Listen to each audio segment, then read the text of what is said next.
To our ancestors, fire was a mysterious force. There was nothing like it. Each new generation was taught that it was a gift from the gods because it held a power that could not be explained. But the true history of fire is stranger than anything we could have imagined. Billions of years ago, Earth was a sea of molten rock, bombarded by meteor impacts. But fire was nowhere to be found. It was missing something that only Earth could provide. Life. Over the centuries, as the planet cooled, Earth's great oceans were formed. Out of the depths came life, the first organisms, releasing billions of tons of oxygen into the atmosphere. As life evolved over eons, plants began to colonize the land. The last ingredient in the recipe for fire. Soon the Earth's surface was a tinderbox waiting to ignite.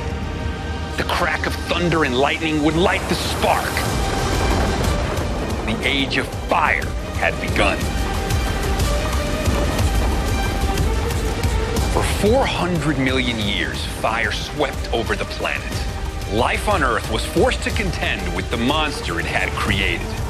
But to one creature, it was more than something to fear. It was the key to global domination. To tame it, to enslave it, we would sacrifice again and again, only to create the modern world out of the ashes of our past. When we harness the great power of fire and wield it for our own purposes, it makes us feel as though immortality is within our grasp. It's intoxicating. You see it in all of our creations and our conquests. But that monster still lurks. For every advance we have made, fire still reminds us of our place on Earth. Even today, no matter how advanced we think we are, no matter how far into the future we project ourselves, we are helpless when exposed to unexpected fire. But we survive. We come back bigger, stronger, smarter. Some of the great cities, the most modern societies of their time, Rome, Constantinople, Munich, Moscow, all were ravaged by fires. The one that really changed the way we live, even to today, was the Great Fire of London in 1666. This is the fire that changed the world. London in the 17th century was really like a small village in many ways. It was made of wood, the houses were really close together, the streets were all windy and higgledy-piggledy. You knew everyone, you were really close to your neighbors. But it meant that it was disgusting, it was dirty, it was smelly, unsanitary. But all that was about to change with the Great Fire of London. Sorry I'm late.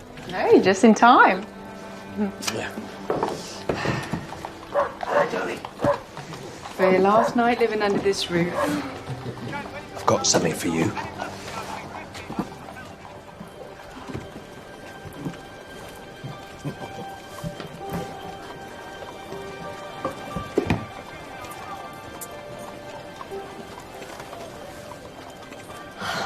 I love it so much. Can't believe our daughter's getting married tomorrow. Should be all right. Won't you, darling? Of course.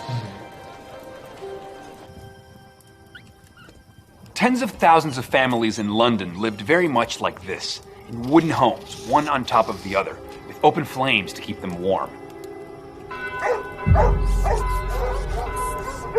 One of the most sophisticated cities in the world, it was also an unregulated tinderbox of urban sprawl. Wake up! Look up!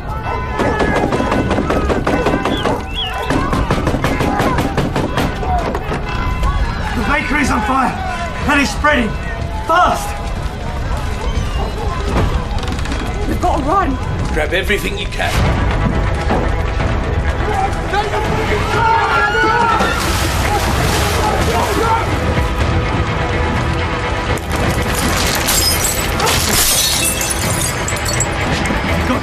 Yeah.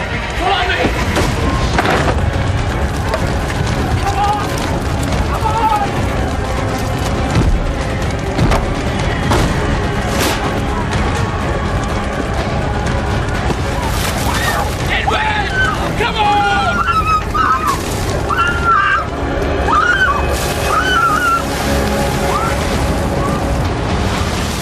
1666, there were no firefighters, only buckets. There were no civil servants with a plan to keep citizens safe. My dress! No one was coming to save you or your belongings. Come back! My dress!